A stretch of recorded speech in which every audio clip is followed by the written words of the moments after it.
Let's face it, virtual tours and virtual leasing, they're here, and they're here to stay. Some of us kind of have fought that a little bit, but I think all of us in general are like, hey, we've got to get on board with virtual leasing. Now, there's a right way to lease apartments virtually, and there's a not so right way. Today's question comes from the great, the powerful Tracy Martin with Rechuba. What's up, Rechuba? By the way, if you've got a question that you want me to answer on this channel, just go ahead and leave it in the comments and make sure you subscribe to this channel and hit notifications so you can see my video answer to you. And also, now would be a great time to smash that like button. It really helps out the algorithm. It helps people just like you find the channel. But let me read today's question from the awesome, the amazing Tracy Martin. She's a regional property manager with Rechuba. She is straight out of the Legion of Leasers. She's in the army of apartment maniacs, and she's got a fantastic question. Team, put Tracy's question up on the big board. So here's what Tracy has to say.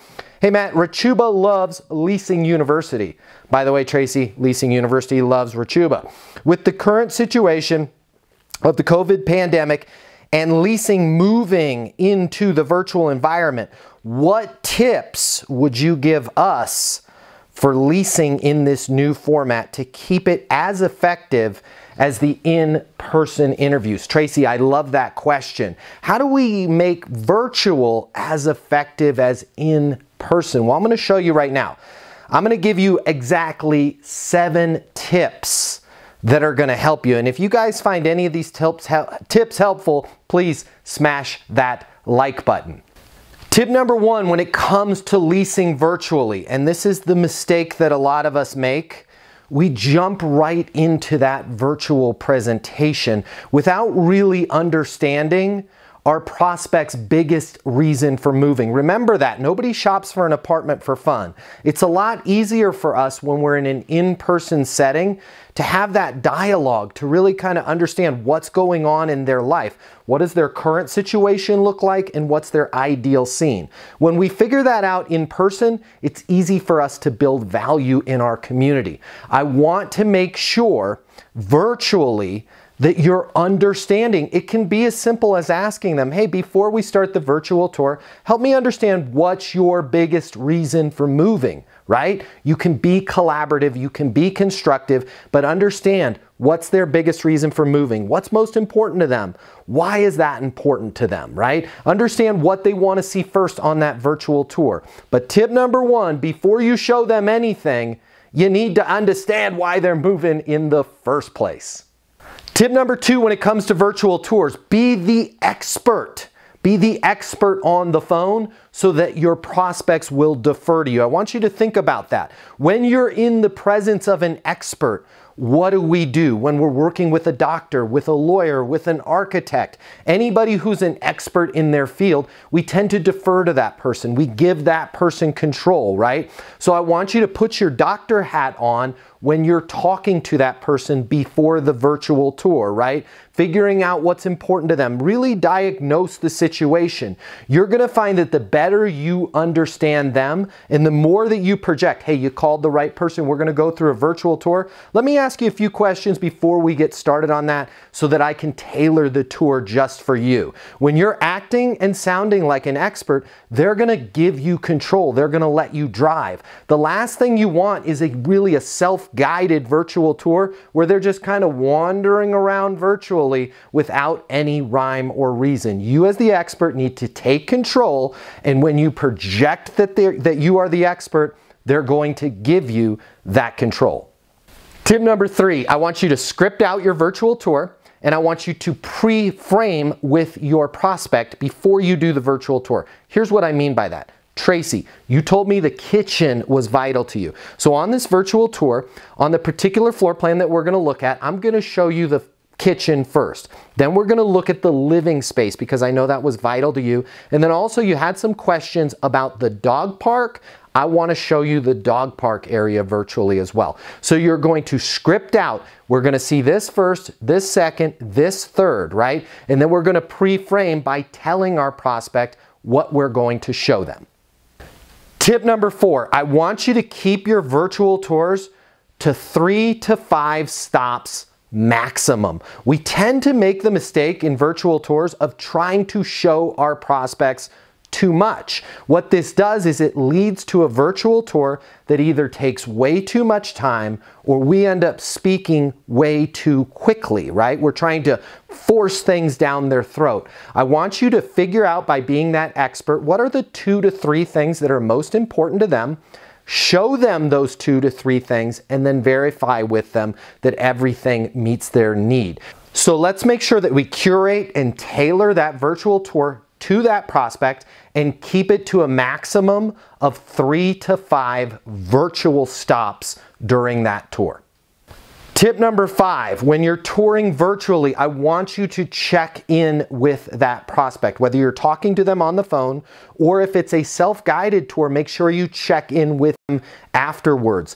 Did everything that you see meet your needs? Was there anything you were hoping to see that you didn't? Is there anything that I can show you that you failed to see on the tour? Make sure that you're checking in with them and asking them, hey, does all that match what you need? Did everything? I know you said the kitchen was important to you. We took a look at the kitchen. Does that kitchen meet your needs? Make sure you are checking in with them. Oftentimes we forget to do this, and there may have been something that the prospect had a question on or didn't see. Hey, can you text me a photo of the countertops? I can't remember what the color of the countertops were. Check in with them and make sure they've received all the information that they needed. Tip number 6, and this has everything to do with the space right here between your ears. I want you to be confident that you can close the lease virtually, especially for a lot of us that have been in the industry for a long time. We tend to get some anxiety and think, there's no way I'm going to get this lease unless they're physically here. Why would anybody lease an apartment physically sight unseen?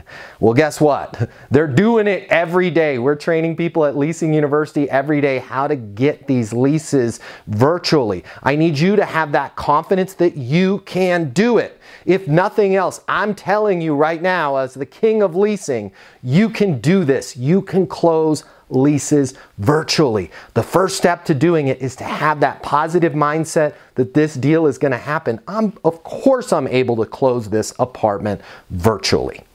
Lastly, and probably most importantly, and this would be a good time to smash that like button, tip number 7, I want you to go for the close each and every time you conduct a virtual tour. Now remember, you can close without being pushy, without being pressure, without being manipulative. Say things like, hey, this was a fantastic tour. Did you see everything you were looking for? Yeah, I did. I really liked it. Does it make sense to sign the lease? Make sure that you're giving every prospect an opportunity to shut this deal down, to lease that apartment, to unburden themselves with this, hey, where am I going to live? They want to make a decision. Nobody shops for an apartment for fun. By asking for the close in the right way, you can be constructive. You can help them. You can avoid being pushy or manipulative. But the last thing I want you to do is go through all of this effort of curating this wonderful virtual tour and then just hoping that the lease closes itself. You've got to make an effort to go for the close, and I want you to do it every time you show somebody an apartment virtually. I hope this tips helps. I hope you've subscribed to the channel. I hope you've smashed that like button, and if you have any questions at all, I'm here for you. Until the next video, be great and get those leases. The way people rent apartments has changed. Today's renter has access to more information. Today's renter has more choices. The apartment industry needs you. Studies have shown that moving is the most stressful life event. The old sales training, well, it just doesn't work today. I'd like to teach you how to take the stress out of leasing apartments in a way that's meaningful to you and your renters and get you 7 times more leases. I'll show you how the perfect leasing process works. I'm going to walk you through everything from answering the phone to closing the lease. I'm going to show you how to determine your prospects' wants and their needs so that you can build value in your apartments. You will learn how to handle any objection or complaint. I'm going to show you how to connect with your renter so it's easy for them to rent with you. I've taught the best property management companies and thousands of people just like you how to lease apartments. Property management is complicated. I'll simplify it for you. There's more competition than ever before. I'm gonna show you how to be number one. All of a sudden, your career, it's gonna make perfect sense, even if you've never worked in sales or property management before. And for the advanced property manager, I'm gonna show you how to take things to the next level. Leasing University is a new, simple, step-by-step process that's effective. We're gonna help you become a rock star in property management. I'm Matt Easton, and this is Leasing University.